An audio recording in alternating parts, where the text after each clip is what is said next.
Today we're talking about this one, The Conspiracy, book number 31, first book of cycle 7, and it's another Jake narration. My favourite character, Jake.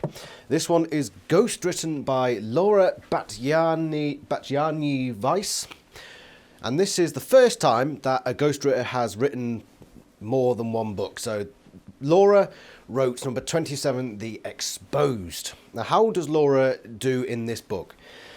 I believe, now it's been a few weeks, but I believe one of the things I said about her writing in book 27 was that she was very eloquent with her words, and she used some words that even I didn't know what they were, like poduculate or something like that, and she certainly had a way with words, and some, very, not so much extravagant, but very poetic words, if I can put it that way. You know, words that you wouldn't find in your average kid's book, for example. She had a very good flow about her.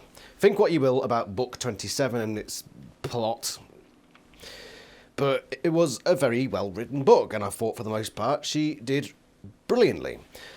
Funnily enough, it's exactly the same in this book. The writing has a certain distinctive flow to it, and an unusual use of language, but one that I greatly appreciate. I think she does a fantastic job with writing this book. I really do. Great stuff, Laura. I'm not surprised they've brought you back for another one. And I will say that this book is better than book 27. I don't remember the score I gave that one, but I'm pretty certain it wasn't the score that I'm going to give this one. Sorry, I almost pointed at the separation there. Now, I'm not going to jump to conclusions about you yet, Separation. You're next. And we know the reputation that one has, but that's not today. Today is this one, The Conspiracy. This is an incredibly interesting book for a few reasons. We start off with Grandpa G, which is Tom's great-grandpa, and he's died. Now we have a little flashback to Grandpa G talking to Jake in his cabin in the woods beside a lake, and he says, "Jake, you've got an old soul." And Jake doesn't really understand what this means.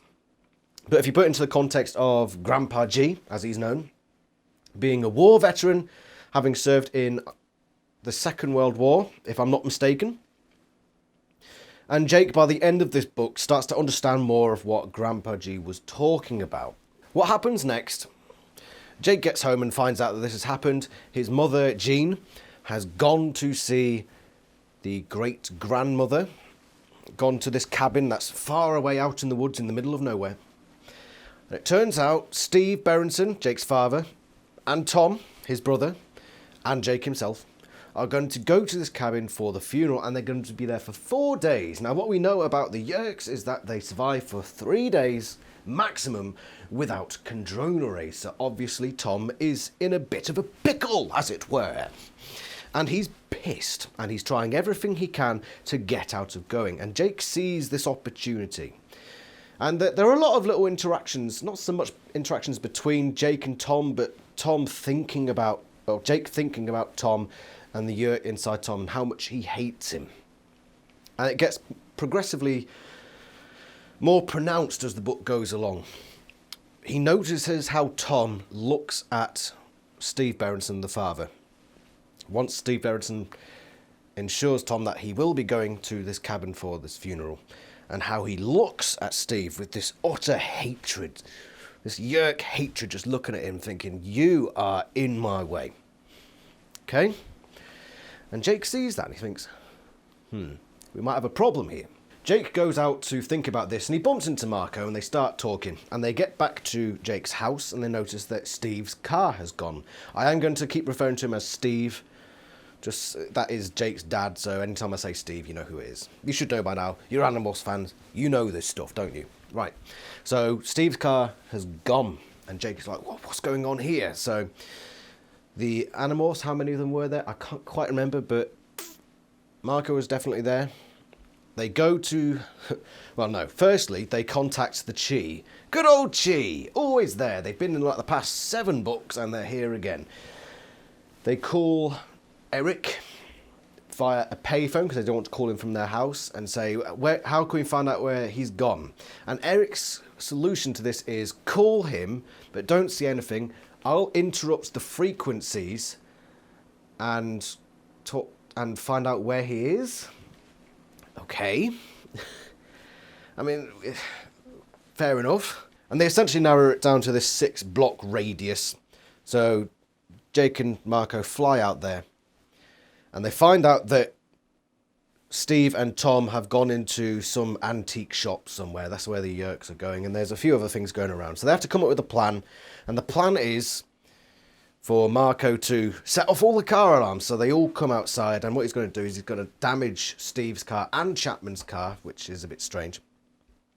We will talk about Chapman a fair bit in this one, by the way. But yeah, all these people come out. And Steve is like, oh no, my car. I've got to go home. I've got to go right now. I'm not going back inside when there are vandals out here causing my car botherations. So they head back home and he's safe for now. Because what Jake believes is that Tom has taken him to a sharing meeting. Steve thinks he's going there to explain why Tom can't go, and he thinks they're going to infest him. Which seems like an obvious conclusion. It does make you wonder why, as soon as Steve stepped into the door, he wasn't just shunted into the back rooms and sent down to the Yerk pool, assuming that this is a Yerk pool entrance. Why the Yerks are waiting? Who the fuck knows? There was a great line in here, and it's great for a very specific reason. Page 38. Steve and Tom have just left. The car alarms are all going off. Wah, wah, wah. And they've gone to see the car. I scanned my father's face. Had he become a controller yet? Stupid. I didn't know. Couldn't know. It's not as if controllers go around twitching or exchanging Yerk high fives or playing with their ears. A controller acts, seems exactly normal. Controllers don't go around playing with their ears. Now, I've read this and I took it as a subtle dig at the TV show, because, of course, by this point, I believe the TV series was just about coming out. Could be wrong.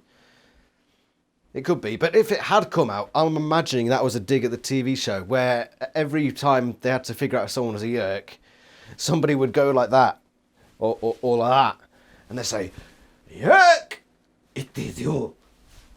And the book's just like, nah, that shit ain't right. That's can that. I enjoyed that line. I enjoyed it for that reason. Marco is taking note of how Jake is reacting to this situation. In the previous book, book 30, The Reunion, there's this whole thing about how Jake stops Marco from taking control of any of the situations they're put in because he's too close to his mother to make the calls. And I believe it's done deliberately in this way, that the very next book, book 31, the situation is mirrored. So now Marco is the one telling Jake, you're too close to this, you stopped me from acting when my mother was this, that and t'other. And so you're going to take a backseat for this one, despite the fact that you're the leader. And it's a very interesting little subplot going through this book. So by this point, they've come to the conclusion that Tom is going to try whatever he can to get out of going to this funeral. And that can be by infesting Steve or killing him. So the Animorphs are now providing surveillance at all times at Jake's house to find out what's going on with Steve, making sure he's okay, because they know that this will drastically affect Jake and that he could drastically affect things. And we do see this.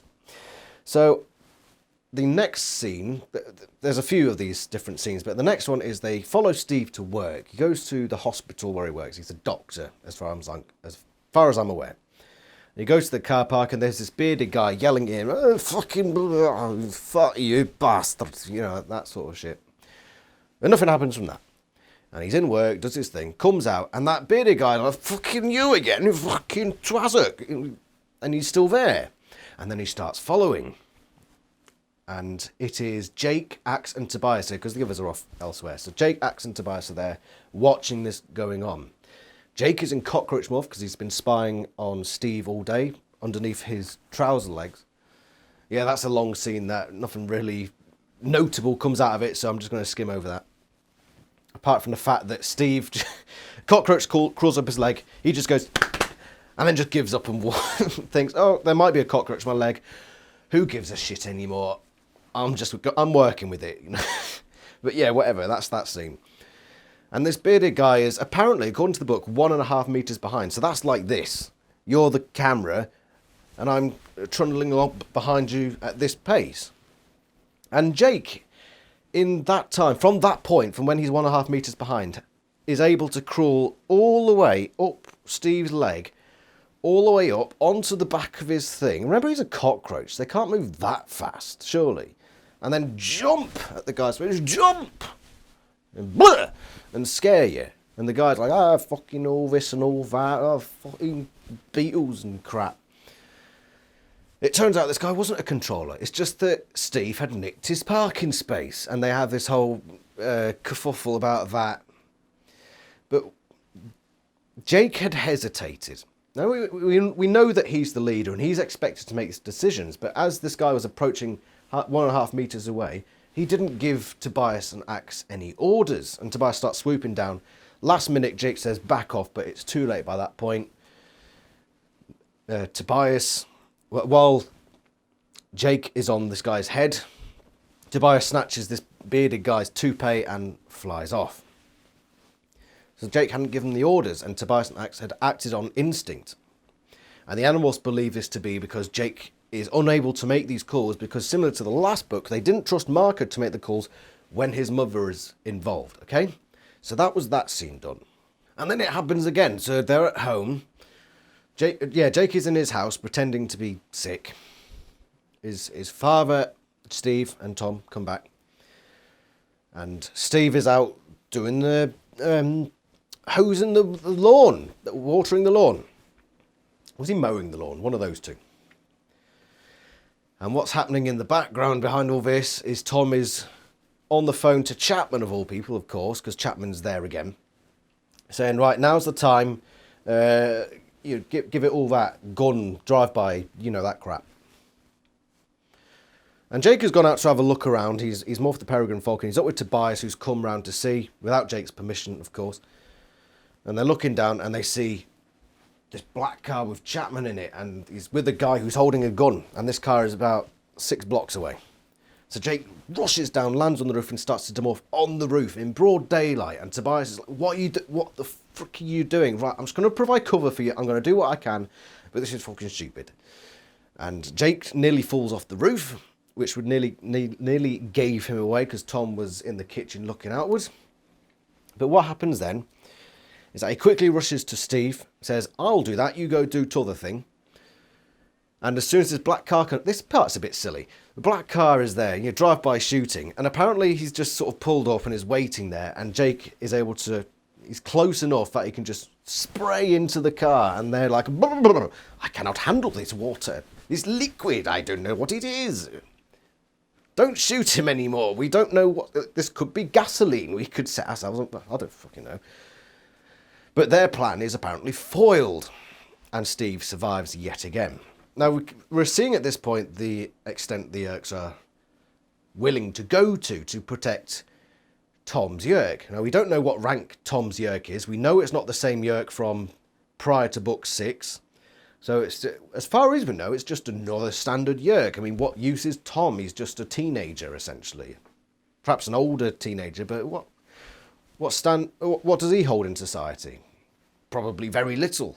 People that age don't tend to be, heads of corporations or what have you.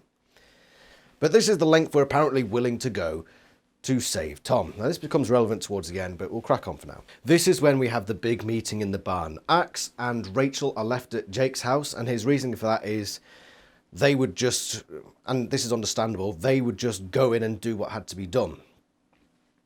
Marco would probably be the same as well, but he's kept Marco here, and there's that's good because we get quite an interesting discussion. Now this part is very interesting when they're in the barn because it's mostly between Jake and Marco, but Cassie's in there as well, throwing in her lines here or there. But the most important stuff comes from Jake and Marco.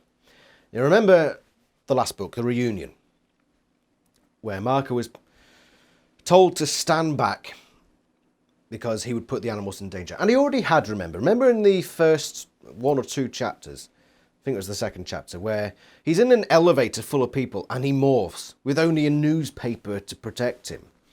And at the top of page 78, He's talking to Jake. You endangered all of us. You demorphed on a roof. On your roof, sorry. In daylight, with your brother in the house. If Tom had seen you do that, you'd be head down in the oak pool right now, and the rest of us would be standing in line behind you. Now, this is a bit hypocritical coming from Marco. Marco's been hypocritical before, where he's complained about something Rachel did, whereas he'd done something similar in book 5, morphing gorilla in an alley.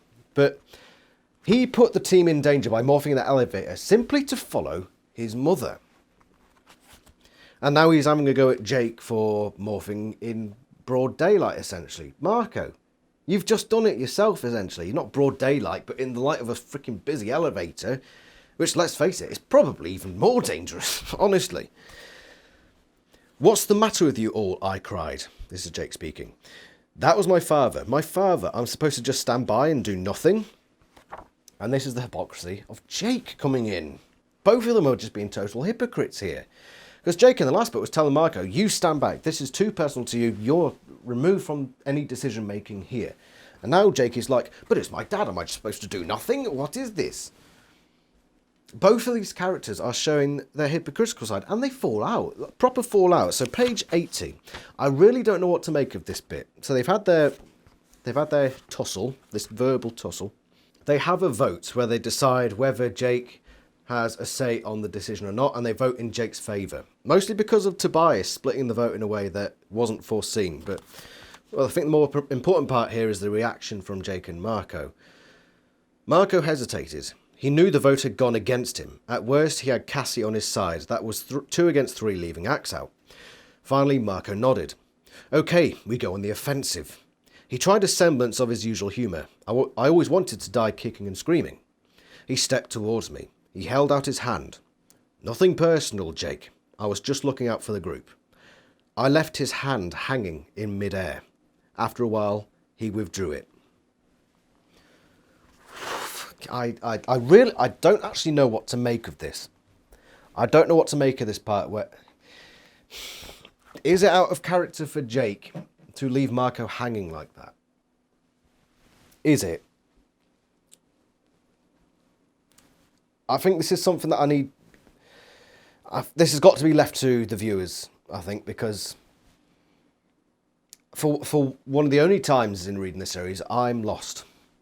I've not managed to wrap my head around how this occurred and what part of Jake's character he's dipping into here.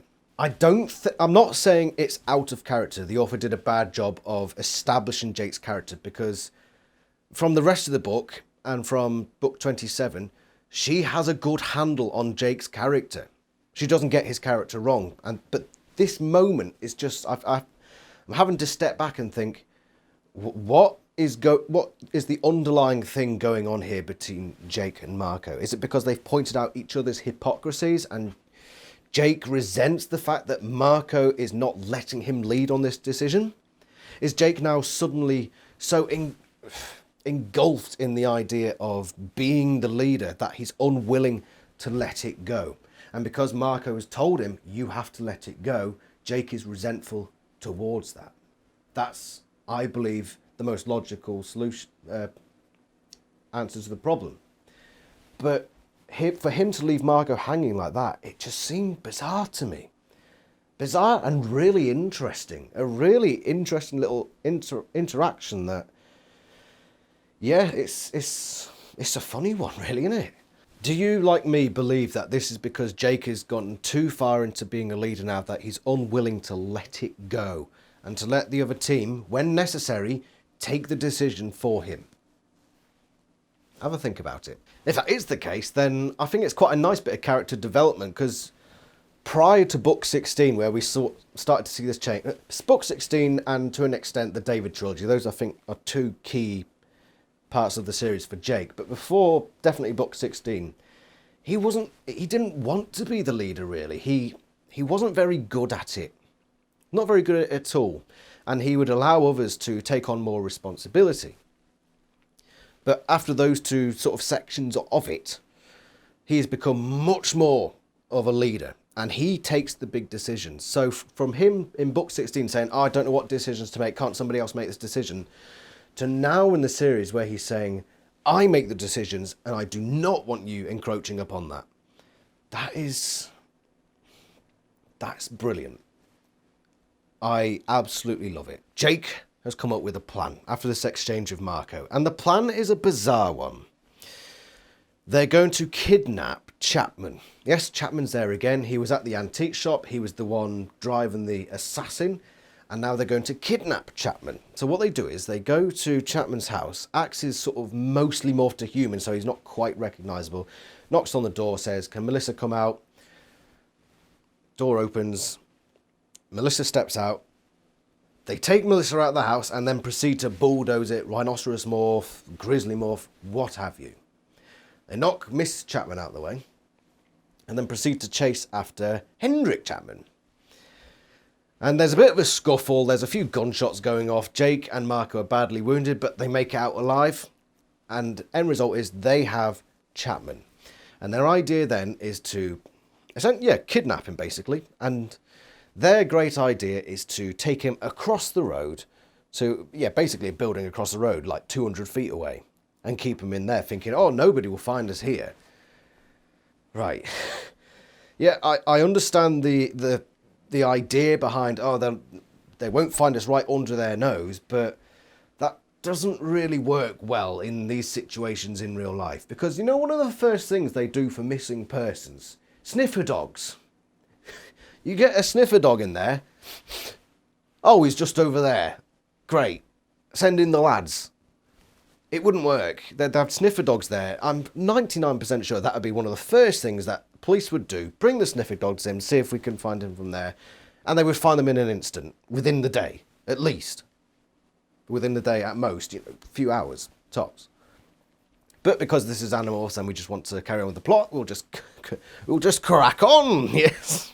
This is another big moment, and this book is full of them. They've got Chapman.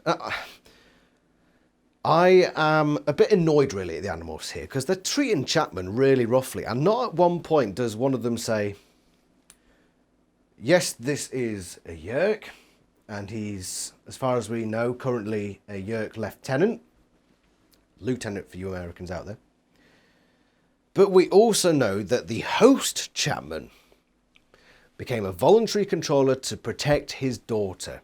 Now, whatever way you look at that, whatever you think about Chapman as a person, this guy has, in a way, it's a noble act.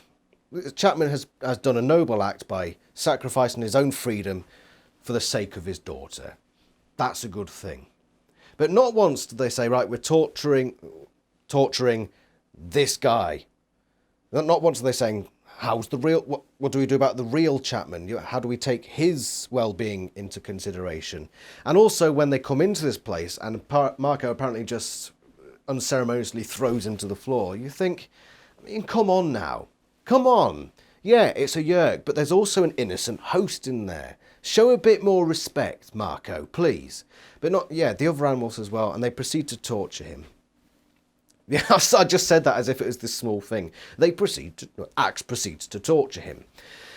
Jake gives that order. Axe, you will essentially interrogate Chapman, like basically a fake interrogation, just to keep him there, keep him occupied. But not once does Cassie speak up saying, are we not forgetting the fact that there's an innocent host in there as well that we're also torturing? They would probably come to the same decision, but not what... They're always talking about him like, oh, I hate that Chapman guy. What a dick he is. I'm glad we're torturing him. I almost felt pity for him. Really? Yeah, I don't like the fact that they're completely ignoring the fact that there's an innocent guy in there who's actually done something rather noble to end up in this situation. Show a bit more respect, perhaps, maybe. I was a bit annoyed at that, honestly.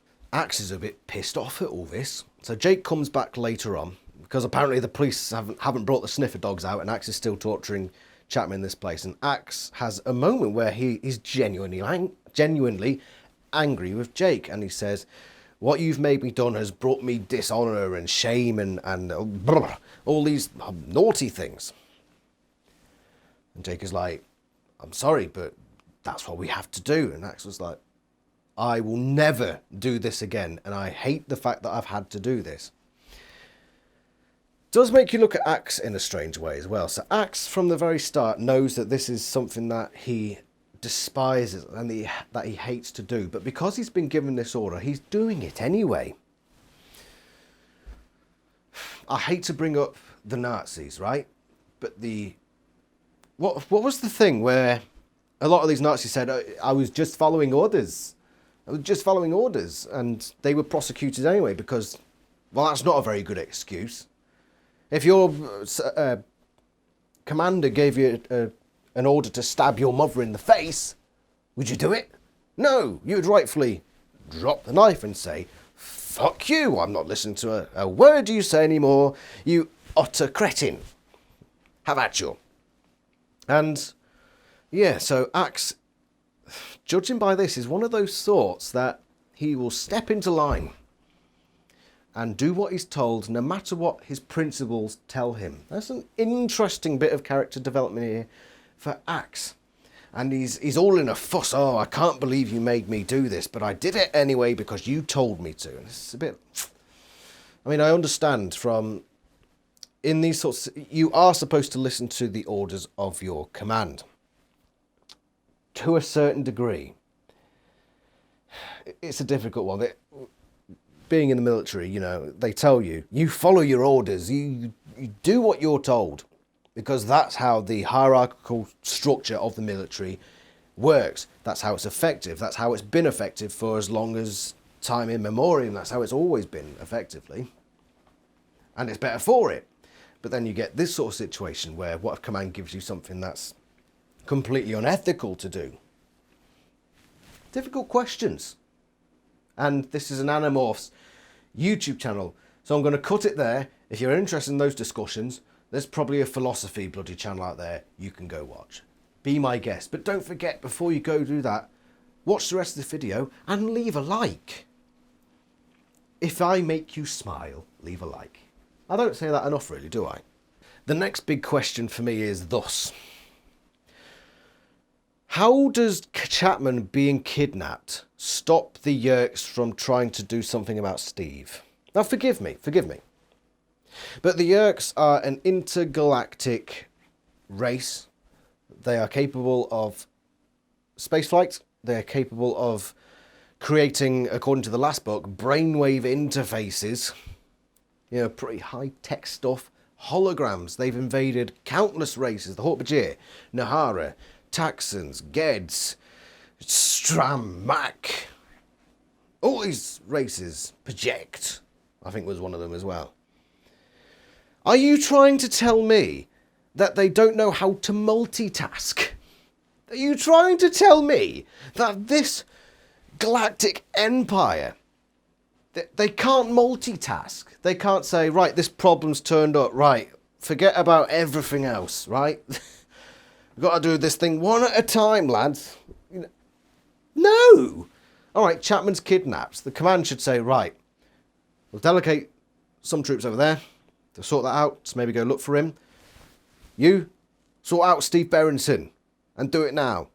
Why are they like, oh, Chapman's gone, everything else just goes out the window, you know? We're stuck now, we can't do anything without Chappers. Gotta get Chappers back, you know, he's one of the lads. Fuck you, book. No, I don't understand how this plan works. Oh, we'll kidnap Chapman and that will save Steve. Huh? How does that work? But anyway, this is apparently successful and the Yeerks give up on Tom. They just straight up give up. Because they go to the cabin out in the woods, Steve, Tom and Jake. And they get there. And the Yeerks never show up again. They're just like, yeah, we tried to murder Steve Berenson in order to save Tom's Yeerk. But now that Chappers is gone, you know, now that he's, yeah, well, we might as well just give up. We might as well just let him go out there. Why didn't Tom just make a phone call, say, right, I am going to be positioned in cabin X in woods Y. Send a bug fighter to pick me up. Roger that. Done. If they're willing to shoot the random guy on his lawn, if they're willing to go through that level of risk to save Tom's Yeerk, What? It can't be that much of an issue for them to send a freaking bog fighter to the woods in the cabin. If Tom didn't know the directions, he'd say, but Dad, Stephen, may I have the address for the place we're going to for my research purposes? And he would say, sure, here you go. And the phone number, right, bug fighter to XYZ Street, blah, blah, blah, blah, blah, road. And that's it, sorted. The Yerks have just given up on him, essentially. They're just like, oh, fuck that guy then. If we can't have chappers, we might as well not have anyone. So they go to this cabin in the woods, and there's a nice little lake there. And there's a scene where Jake finds Grandpa G's footlocker. Now, we've talked about him being in the military, and he's got all these medals. He's also got a German dagger in there. But he's got these medals, and Jake's looking through them, thinking, look at these, Tom. They're both playing the roles, right? They're both playing the roles. And then Tom's looking at this dagger, thinking, oh, I wish I could keep this. But Jake tells him to put it back. Eventually he does. They're both playing the role of siblings. But then Jake has a dream where he's in a foxhole. And it's an interesting dream. The message of it is a little bit mysterious and metaphorical and all that. But they talked about one time, one of the things they talked about, Jake and his brother, was the difference between winning and entering a battle with honour and courage. And Tom is saying, well, all that matters is you go in to win, and then once you've won, you can talk about the honour and courage of the fight.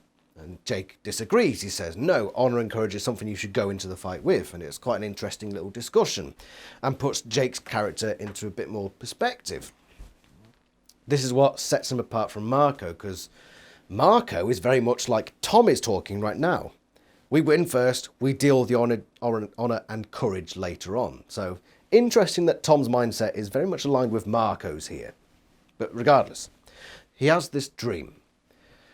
And after talking with Tom before, was it talk about Tom before? No, I think it was talking earlier, but he talked about during the war, where it came to Christmas, and all the soldiers started singing Christmas carols. And for that one day, they came together. A really nice story, and one it's true, and one that might be worth you just looking into. It's one of those really poetic sorts of stories.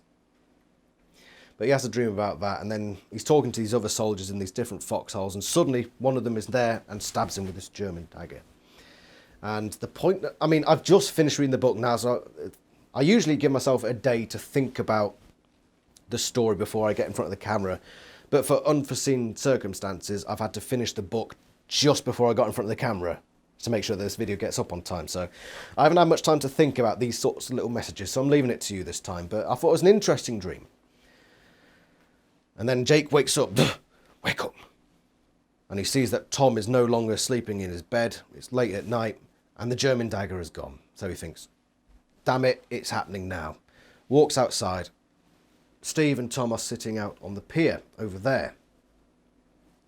And Jake starts to morph Tiger, thinking, I've got to deal with this. Because all through this book, he's had this thought of, there are two characters in the firing line here. There's Steve and there's Tom. It looks like it could come down to killing one of these two. And now he's thinking, I have to make this decision. Much in the same way that Marco had to make it at the end of the last book. But he got stopped at the last minute. And like in that book, the Animorphs all turn out to be there, jump out of nowhere, just like Jake did in the last book, to save this one from Marco's onslaught. The other animals come, they knock Steve and Tom off the pier, and they're in the water. Axe and Rachel are in dolphin morph, and they break Tom's leg. Snap! And then push him to shore. Jake pulls him out and essentially saves his life. So Jake has saved Tom's life. And then a helicopter, they do a medivac, pick up Tom, take him to the hospital back in town, where he has Candrone array supply, we assume. And he is saved. He's still a controller, but he's still alive. And Steve is alive too. And Jake goes through the funeral, and then they head home. And there's a very, very, very good book. I love the way this book ends. where Jake is talking about Grandpa G and how he had all these medals, but he put them into a footlocker. He put them away. He didn't want to look at them. He kept them, but he never looked at them. And Jake is saying, maybe someday when all this is over, I will have medals. And like Grandpa G, I will put them away. I will not look at them, because though I am proud of what I have done, I do not like to see what I've done. I don't like the consequences of my actions. Despite the greater good of it, I did things that I consider evil. And this connects it back to the whole part where Axe is torturing Chapman, that whole grey morality thing that we've seen coming throughout these books. And I thought it was beautifully done. Beautifully done. There's one part I have to add here as well. Marco talks to Jake and he's like, how do we do this? And he said, oh, we couldn't have done it without the Chi because they are helicopter pilots and they came and took Tom away, else would be sat at the lake for ages. I think, what? The Chi are pilots as well now? And they were just on standby with their helicopter thinking, right, yeah, they must have done it now. On our way, lads. And yeah, it just struck me as, okay. I mean, it doesn't add up much to the end, but it does make you consider, okay, so the Chi had their own little private helicopter and they had Tom in it, you know, Controller Tom. And what do? They take him back to the Yerks, and the Animorphs are just like, hey, okay. Is there nothing they could have done? Maybe held Tom for 3 days so he starved of his Yerk. Meanwhile, they'll put his another Chi out there disguised as Tom, pretending to be Tom, and they'd save Tom. No, Chi, you're not going to do that. No, you're just going to plonk him back still as a controller. I mean, you've got the power to save Tom now. You've got him. He's there. You can hold him. You can restrain him for 3 days. Oh, it's maybe violence. Oh. For fuck's sake, team. They can restrain him. And do you know why I know? Because you remember book 10. Eric has got a Yerk in his head. Captive. He's in there forever. The Chi's captive. So it's not beyond the Chi. The Chi are capable of keeping captives, so long as they're not violent against them. So they could have kept Tom. Could have kept Tom underground for 3 days, sent a Tom clone out there, a Tom hologram, and saved Tom. Now, I know that there are issues with that regarding, well, they can't just be hologramming Tom forever. And eventually the Yerks are going to notice, hold on, we're not getting Tom's Yerk back. But you could just say, oh, he died in the lake. I mean, the report's just gone in that the pier broke while Tom was on it and he was face down in the water. Then how do you approach the parents? There are ways around this, and because I've only just finished reading the book, I haven't had much time to really think about it. So once again, throwing it over to you, could the Chi have saved Tom here? Or did they have no choice but to just plonk him back into the hands of the Yerks? Or was it just the Chi being dicks again? Who gives... Well, I give a fuck, to be honest, but who knows? Overall, this book is really, really good. Laura Battyanyi-Weiss does a great job. The characters are good. I mean, it mainly revolves around the lads of the team, so Rachel and Cassie don't really do much in this one. In fact, Rachel does very, very little in this one. It's mostly the 4 lads of the team. But I think she gets them pretty much spot on. Really well done with that. The writing, as I mentioned at the start of the video, is really well done too. How does she handle the actual content of the book? There are brilliant moments in this. Brilliant moments. The stuff with Grandpa G, the end chapter with Jake talking about the footlockers, the part where Axe is talking to Jake about the whole Chapman thing, this connection of the torture and the idea that Jake will have his medals but hide them away because he doesn't want to see what he's done. It's all interconnected, it all rhymes, not literally, but you know what I'm talking about. And I think it's great. But there is a big problem with this book. There is, I mean, it's not as big as like The Sickness, but the plot points are so flimsy. I've mentioned it. How does kidnapping Chapman save Steve? It doesn't make sense unless you think of the Yeerks as these complete incompetents who can't multitask, who can't prioritise, delegate, anything like that. So that was strange. And the ending where Tom breaks his leg so he gets sent to hospital and saved. Why didn't they just do that in the first place? Maybe they just hadn't thought of that idea. But why wouldn't Tom think of that idea? Yeah, I've got the possibility that I'll die here. I'd rather break my own leg so I have to go to hospital and survive. Why didn't he think of that? His life's in danger. That should be like, I'm willing to break myself to get sent to hospital so I don't die. It's just simple things like that. The whole thing about Chapman being over the road where he would have been found like within a couple of hours. Do you think police honestly wouldn't search the abandoned house on the other side of the street? Not even just peek in a little bit?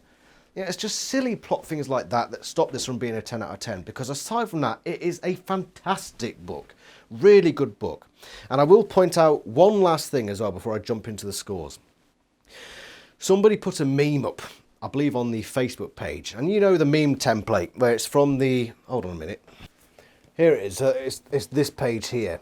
It's become a meme format. So when Jake punches Marco. And I saw this one on the Facebook page where it was like, Jake, did you know that books 30 and 31 are the same book, but I think 31 did it better? Punch. And at first I went into this thinking, nah, they can't be that similar, but really they are. It's just flipped. So in the last book it was Marco with his mother and being too close and having to step back and allow the others to take control. This time it's Jake, and it's a bit different because he's the leader and that's the mindset he's trying to pull himself out of. But even at the end where Tom's about to kill Steve and at the last minute and a surprise Animorph jumps out and stops them at the last second, there are a lot of similarities between the two books. And I agree with the meme actually. 31 did it better. It genuinely did do it better. Now I said that would be the last point, but I've just remembered. At the end of the book, there's a lovely little scene where Jake and Marco make up, because earlier, obviously, they didn't shake hands. And they have a little heart-to-heart after this whole thing has gone down at the cabin. And it was really quite good. And what came out of it was Marco saying, look, I know you're the leader and all, but sometimes you do need to take that step back, just like I did in the last book. He didn't say that, but that's sort of what I get, the implication I get out of it. And Jake basically says, yeah, I understand that now. I understand that even though I'm the leader, sometimes I have to give the choice over. And they're talking and laughing about it. And it was just nice. After that hostility they had earlier, it didn't feel like a forced, kiss and make up. It felt natural. It felt good. And I really appreciated that bit. And it's good for these two characters. It's also that character development for Jake. Now, this book is not filler. Don't care what anyone says. I don't think anyone would say it anyway, but book is not filler. It's got the torture bit in it that's integral for, well, not only Jake's development, but Axe's as well. That bit at the end where Jake says, okay, maybe being a leader doesn't mean taking absolutely everything on. Sometimes I have to take that step back when it affects me personally or whatever other. It's also just a genuinely exciting plot. We don't get many plots like this. I know the last one was very similar, but I think the way this one went about it, this, what do they call them? Whatever. Just the way it was done, the way it was formatted, I thought was brilliant. And it felt it didn't feel too different, but it felt different enough that I kept reading it thinking, oh, I wonder what's going to happen next here. Very interesting, kept me enthralled. And that's partly thanks to Laura's writing as well. And the last big thumbs up from me, not a sign of that prick Visser 3. He's not in it. Yeah. Great. Nice when he doesn't stick his fucking nose in. Right, so scores. Jake's leadership. Oof, what a difficult question. It's really hard because part of the big message of this book was that he had to stand back from his role as leader when it came around to the final part of the books. But before that, we've got to take into consideration he didn't give an order when it was required of him. He took unnecessary risks. Well, not so much unnecessary, but risks that were probably outweighing the positives of his actions. His interaction with Marco, where he refused to shake his hand, and the hypocrisy in that situation was very telling. Were there many positives to his leadership here? No. He's got a 2. It's a 2. It's not completely fatal. I don't think he's ever had a 1. Maybe once. I think his lowest he's gotten is 2. But this isn't a 1. It's a 2. There weren't really any positives, and he made some pretty big errors, pretty standout errors. But yeah, what's my standard for him getting a 1? I don't know. Maybe we'll find out. Maybe he never will. I don't know. My idea for 1, I suppose, would be, okay, I'm going to send you to your death for no reason. Maybe that's a 1. Maybe that will happen. Who knows? But yeah, 2 on his leadership. But that's not to take away from his character. I think this book needed him to be a 2. So it's forgiven in that regard. And he is forgiven in that, sort of forgiven in that regard. Book score 9. Almost a 10. Almost. Were it not for those stupid plot points that I've talked about. It's a good, solid 9 out of 10. Really good. Really happy with it. The next book. Let's see if this one's going to be a 9 out of 10 too. It's number 32. The Separation. Got a bit of a reputation, this one, so we'll see what happens when I come to that. If you like fan fiction, I've done plenty. I'm currently editing some of my old stuff, so it's a bit more grammatically correct and, you know, proofreading, essentially. But, so while I'm taking that break, you can still go read my other fan fictions. This is The Interrogation. There's a link to my fan fiction in the description to this video. And also there's a link to the Animorphs Discord, where we talk about all things Animorphs and lovely, nice things like flowers and cupcakes and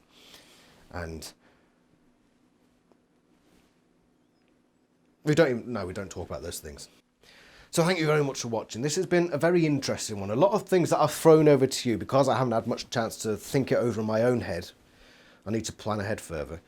But yeah, a really interesting one with a lot of underlying messages and tones going on. Very good. Were it not for the stupid plot points. But anyway, that's been this video. You've been you and I've been me. So thank you very much for watching, and I shall see you next time. Ta-ra!